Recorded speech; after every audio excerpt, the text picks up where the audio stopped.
Die Welt war für Nabi ein verschwommenes Durcheinander aus Gerüchen und gedämpften Geräuschen. Ohne 2 Vorderbeine geboren, war er ein winziger, hilfloser Klumpen, dessen Kämpfe, um an die Milch seiner Mutter zu gelangen, ein vergebliches Tanzen aus zuckenden Gliedmaßen und Wimmern waren. Seine Geschwister, stark und gesund, schubsten ihn von der nahrhaften Quelle weg, was ihn schwach und hungrig zurückließ. Der Tierarzt, dessen Augen von Mitleid schwer waren, schlug das Unvorstellbare vor. »Es ist ein grausames Leben, Kleiner«, sagte er sanft, voller Schmerz und Mühsal. »Vielleicht ist es das Beste, ihn gehen zu lassen.« Lou und Mark, seine zukünftigen Eltern, verspürten einen Stich des Bedauerns, konnten sich aber nicht dazu bringen, dem Rat des Tierarztes zu folgen. Sie wussten, dass Nabi eine Chance verdiente. Er war ihr kleiner Kämpfer, dessen Geist trotz seiner körperlichen Einschränkungen hell brannte. Sie beschlossen, ihn mit nach Hause zu nehmen.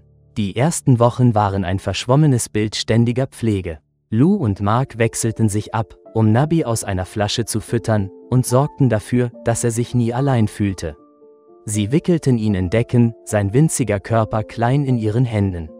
Er wuchs, langsam aber sicher, seine Augen öffneten sich schließlich und enthüllten eine Welt voller Wunder, eine Welt, die er entschlossen erobern wollte. Nubis Leben war nicht ohne Herausforderungen. Er hatte Schwierigkeiten, sich zu bewegen, seine kräftigen Hinterbeine trugen das Gewicht seines Körpers mit überraschender Anmut. Er fiel oft, sein Körper fiel wie eine Puppe, aber er schaffte es immer, wieder auf die Beine zu kommen, ein sturer Glanz in seinen Augen. Dann kam die Krankheit. Er begann zu niesen, sein kleiner Körper zitterte und Bläschen bildeten sich um seine Nase. Er konnte keine Nahrung bei sich behalten, sein winziger Magen wies alles zurück. Das besorgte Gesicht des Tierarztes bestätigte ihre Ängste, eine seltene Speiseröhrenkrankheit, die tödlich sein konnte. Nabi wurde in einen Inkubator gelegt, sein Leben hing am seidenen Faden. Er wurde schwächer, sein Atem flach und mühsam. Lou und Mark blieben Tag und Nacht an seiner Seite, flüsterten ermutigende Worte, ihre Herzen schwer vor Angst. Sie beteten für ein Wunder, für einen Funken Leben, der zu ihrem kleinen Kämpfer zurückkehrte. Und dann, ein Hoffnungsschimmer. Ein langsames, zögerliches Wackeln seines Schwanzes.